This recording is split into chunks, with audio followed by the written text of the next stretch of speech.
What up, chat? Hey, I got a story for y'all today. Boy, god damn. I don't even know where to start. I kind of want to start from the beginning, to be honest with you.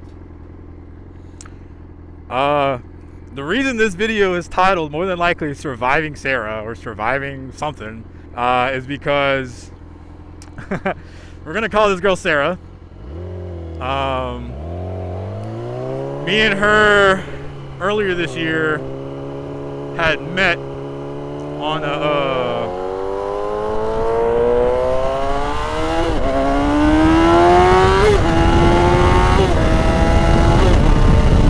me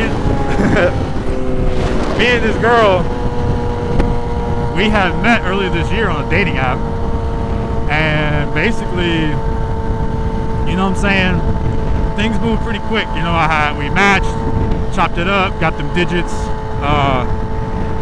If y'all don't, a lot of y'all don't know me in my personal life, but I like to get on the phone or on FaceTime like ASAP, no Rocky.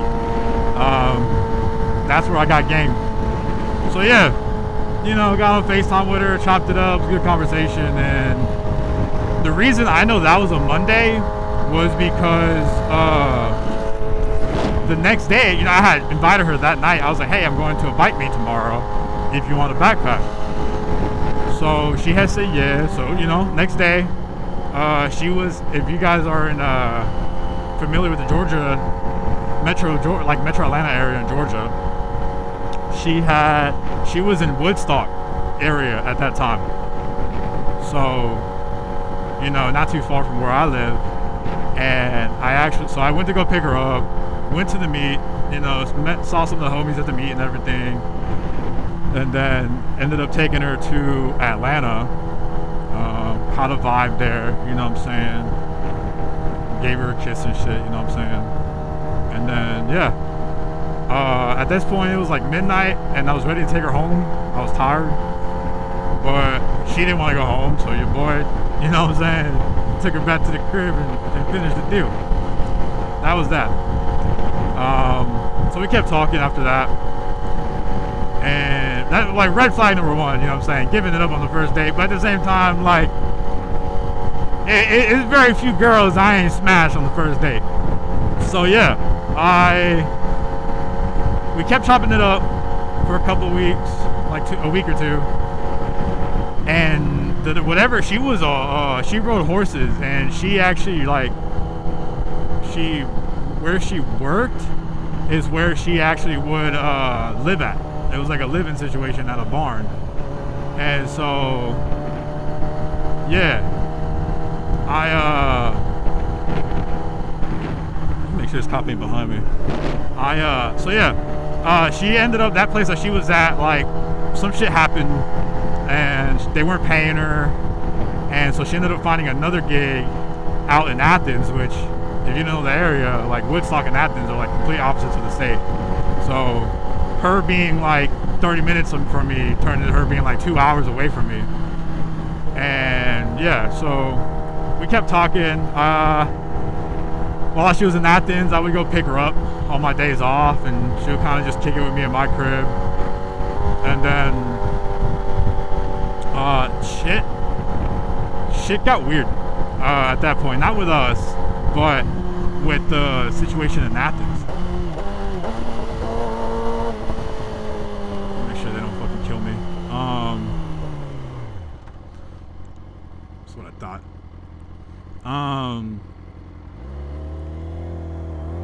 So yeah, the situation in Athens got really weird. Like a couple weeks in, I found out that, like, it wasn't even like a barn that she was at. She was staying at somebody's house and basically being like a maid for them. And it had nothing to do with horses. And this lady was being like, this lady was weird. Like, she was like talking about she's gonna move in like a month, and that Sarah was gonna have to move with her, and like all this other stuff. And Sarah was like, no, like, you're gonna be moving further away from the guy I'm talking to, and this and that. And things just, I'm not gonna get into details about it, but things just got really weird. So at that point, she doesn't have anywhere to go right now. She doesn't make enough money, nor does she have enough money to find the place. She doesn't have a car. And I know, guys, you guys are like, damn, bro, like, this bitch has a lot of red flags. And it's like, yeah, dog, like, there's a lot of red flags I decided to just look over, which is my fault. And like, a little bit of the lore about this girl. She's from Florida, and she moved up to Georgia. I found out later on, basically as a runaway. She was talking to some dude online, like, she had met this guy online, and they talked or dated on long distance for like over a year, and he ended up convincing her to like hitchhike a ride with his cousin or some shit and move up to Georgia. So according to what I know, she just like packed her shit and like up and left like in the middle of the night one day, which this whole time I didn't know that until the very end of all this. And yeah, so that's how she ended up here. She has no friends, family, or nothing up here. So back to the story, I was like, damn, this girl needs some help, even though like things aren't super serious with us. Like, I don't want to like have this chick just fucking on the streets. So I had ended up talking to her and kind of like her middlemanning through her parents about moving in at my place temporarily while she finds something. So her parents were like, yeah, get out of there, things are weird, this and that, like, their thing was, safety concerns and stuff, obviously. So that's what happened. She packed her stuff. I went over to Athens, and I grabbed her. She moved into my place. And from the beginning, I was like, hey, look, like, this is something temporary. I was like, you're gonna need to find another gig, like a live-in situation, or you're gonna have to get a job and help out with the bills. So things were straight, man. Things were straight for like a good 3 weeks. There's a couple hiccups with she was just too friendly, dog. Like, she was overly friendly with people, with guys in particular, but also she like anything, like any personal business, man. Like, I told her from the beginning, I was like, look, I'm a very private person. I don't like drama, and if you want to talk to your parents and your family about issues, fine. Like, I'm not gonna stop you, because I'm not gonna stop you about that. But I don't want random people being involved in, especially our issues, right? If there's something going on. But nonetheless, man, she kept getting people involved. Oh, don't hit me. Okay. She kept getting people involved, which the whole time she was like keeping it low key. She wasn't telling me that she was telling people shit. 3 weeks, man, things were great. She wasn't working. She was staying at my place. She was doing, womanly duties. You know what I'm saying? Dishes, laundry, cleaning the place up. Whatever she could to help out, which I was very, very appreciative of. And then she ended up eventually getting a job at Jersey Mike's down the road for me, because she had to find a job. It was either find another live-in situation or get a job that's walking distance, because she doesn't have a car. So she ended up getting a job at Jersey Mike's and worked there for about 3 days. Within those 3 days, no surprise, one of her coworkers, who was about the same age, was being flirty and hitting on her and this and that, and she had supposedly made it very clear that she was dating somebody and that she lived with me. And yeah, but guys are gonna be guys. They're gonna continue to try to shoot their shot and all this and that. And I'm a very nonchalant guy. I'm a very chill person. Like, I let actions do all the talking. Because regardless, if a girl's gonna cheat, she's gonna cheat. There's really nothing you can do as a guy to prevent that. You can be the overly protective guy that watches her phone and location and this and that and blah blah blah. But at the end of the day, she's gonna be overly sneaky. She's gonna find a way to cheat. Like, it's gonna happen. If she's gonna cheat, she's gonna cheat. And it's up to you as a guy to be able to draw that line. Like, if there's something that you don't like that's a hard barrier for you, you have to be able to end things. Like, you have to be willing to lose her. Anyways, off topic. Some shit went down in my apartment between me and my roommate. We had some disagreements, and her situation was at stake about staying there. And even though I tried to reassure her that she wasn't going to be in the streets, that, you know, she was working and all she had to do was, you know, help with bills. She was such an impulsive person. But yeah, so she quit Jersey Mike's, ran like on a whim, just because she was like scared that she was going to get kicked out or some shit. Whatever. I was like, you're going to need to find another job. But,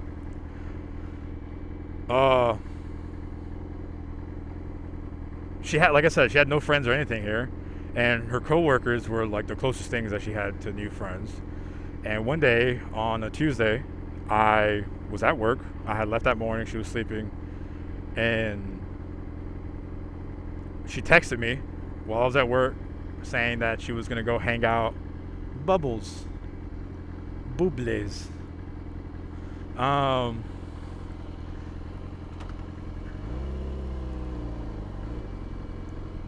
Boobles. That's a grown-ass adult too. What the fuck? That's funny.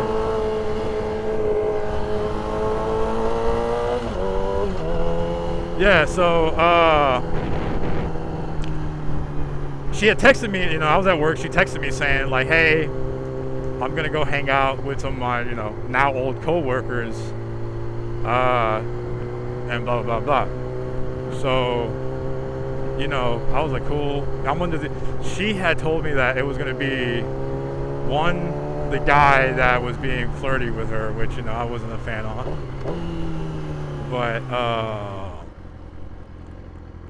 she had told me that there was gonna be 2 other females there, and there's gonna be 2 other females there. So that was the only reason I was okay with it.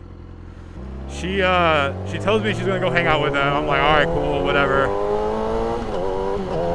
You know, I had her location in case anything happened or whatever, things like that.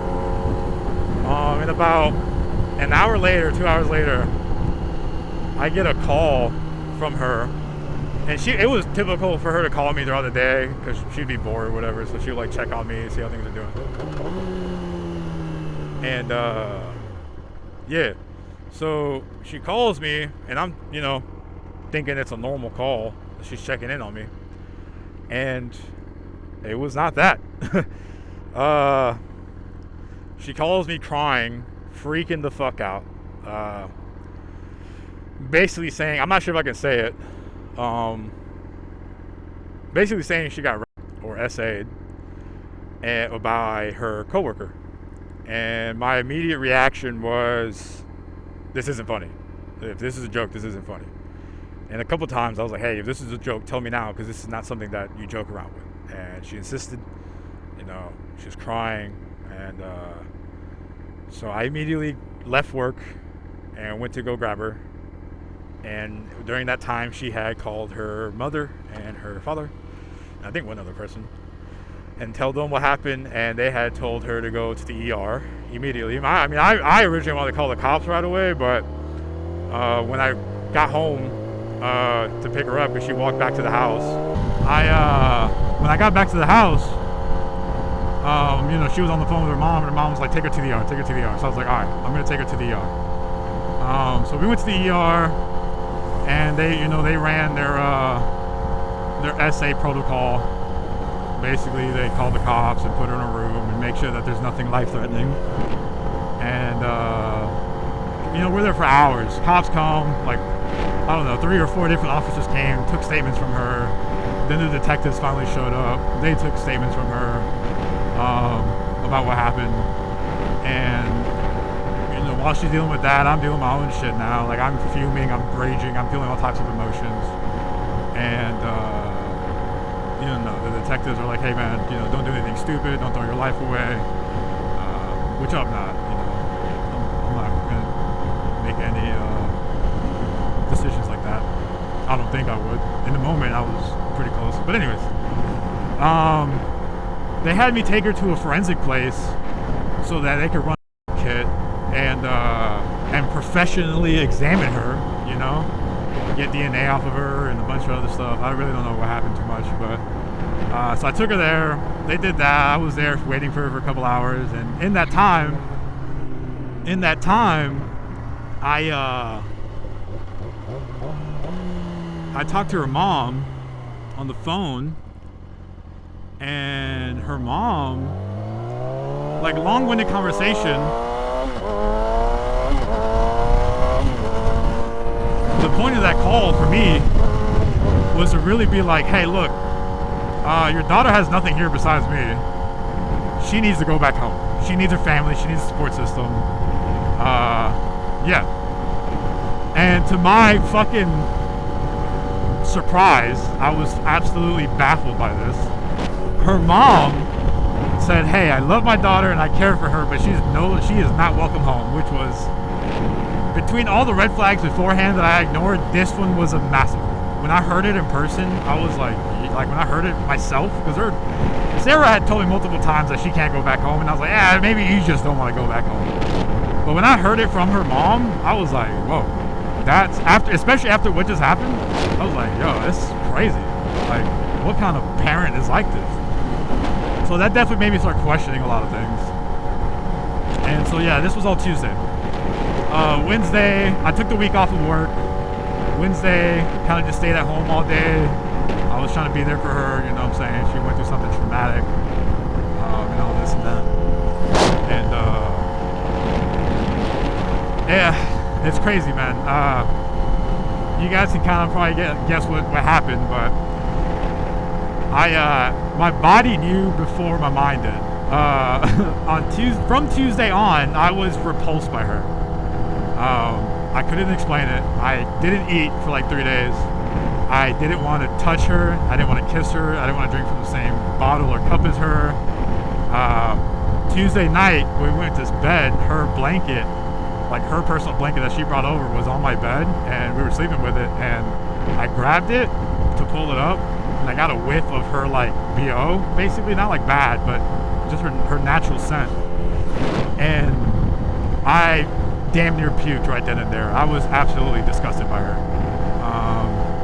And yeah, at the time I felt bad about it. Didn't say anything to her. So, changed the blanket out, went to sleep. Please don't fucking kill me. Please don't kill me. Please don't kill me. Thank you. So yeah, absolutely repulsed by her. Thursday, we go to the police station. The detectives decide to interview her and get her statement one last time on video.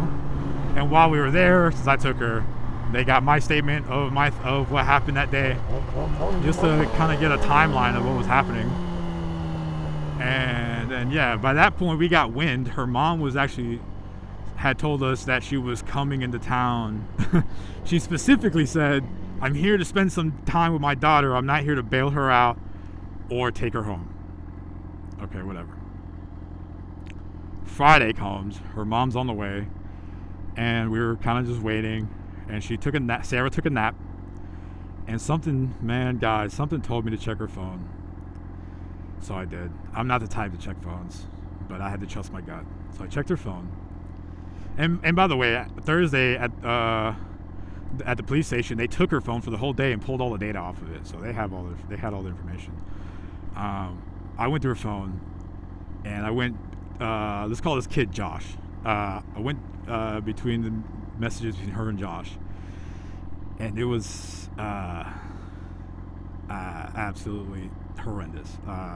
She was being very pick-me, very flirty, like innocently flirty, you know what I'm saying? Like trying to like play it, like in the way of like, you can be like, oh, I wasn't flirting with him, I was just being nice. But it's like, this guy's trying to fuck you, and you're still being like this, you know what I'm saying? So that alone's already like a cheating for me.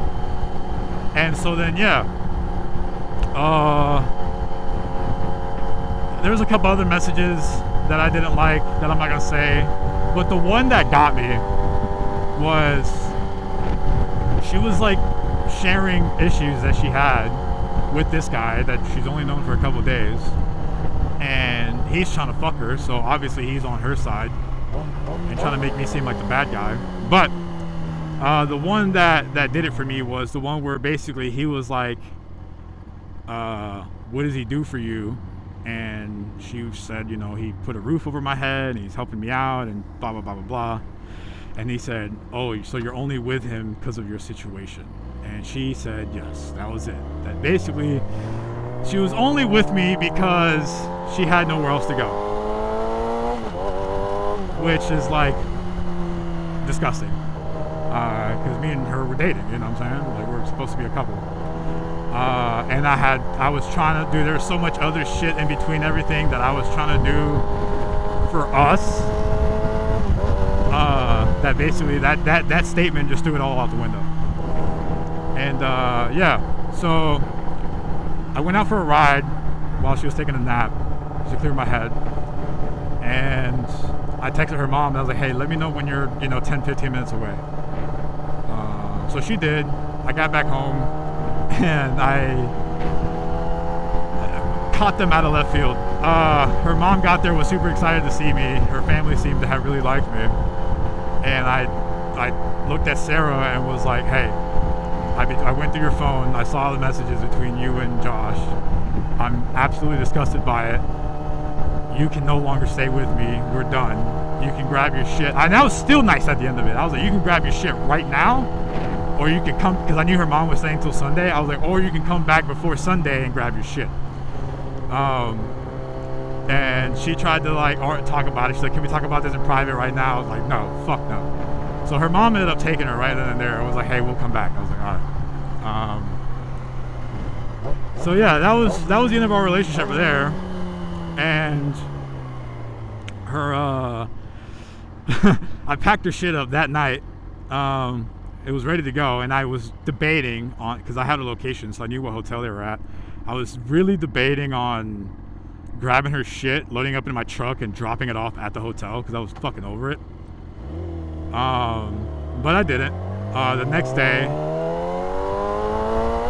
they came, grabbed their stuff, and that was the last time I heard from her since, at least up until present day. And like the Friday that she left, she was like texting me, trying to like explain and blah blah blah blah. Just a bunch of bullshit. She was caught. She cheated. Like I already knew in the back of my head, but there's still doubt of like, hey, look, like I wasn't there, nobody else was there between them two, so we don't know what really happened. And I was in communication with the detectives of like, hey, do your job. You know what I'm saying? Like, I'm not gonna try to point you one way or the other. Do your job, investigate. And yeah, so they grabbed their shit out of my place on a Saturday, and I could talk about this now. The case is closed. You guys heard about this now. Her ex actually reached out to me. The whole reason she came to Georgia in the first place, and was like, he was talking shit or whatever. But what got me off guard was that he had supposedly got in contact with Josh, and Josh had said that he had got his name cleared from the detectives or whatever. And I was like, what? And her ex is known for lying, so I didn't believe him.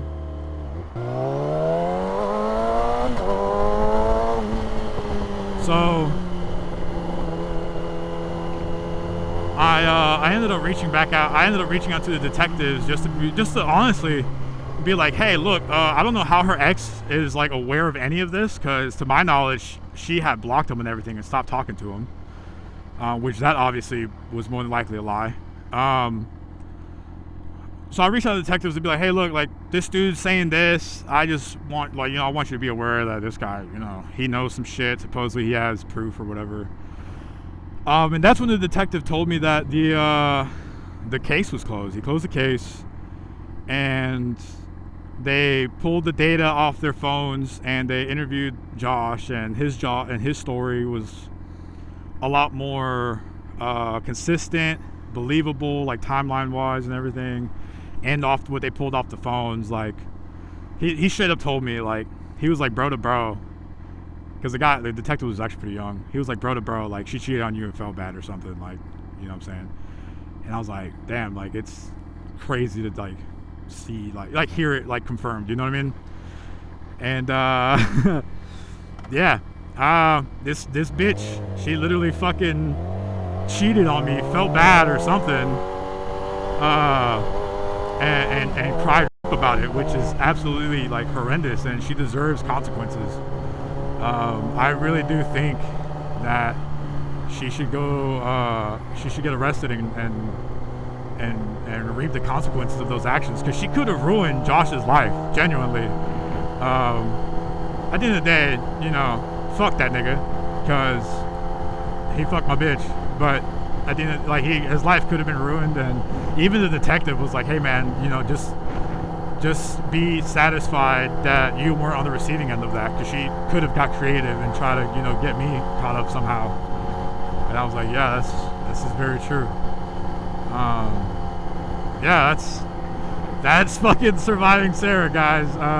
That's been, that week alone was the longest week of my life ever. That felt like a year, but the months that we were talking and dating, holy shit, like it was just so much, and I was just dealing with it because I wanted to help somebody out. Yeah, guys, so be very, very wary of who you bring into your house, and honestly, like, I'm gonna take my own advice that I should have took it from the beginning. If somebody's got a problem, that's their fucking problem. You have no reason to try to help out. You know what I mean? Because it could bite you in the long run. I know not all cookies are bad, but this one was fucking spoiled rotten. But yeah, that's the story, guys. Oh, and also, side note, the detective also told me that her mom emailed them saying that I broke up with her and that she was taking her back to Florida.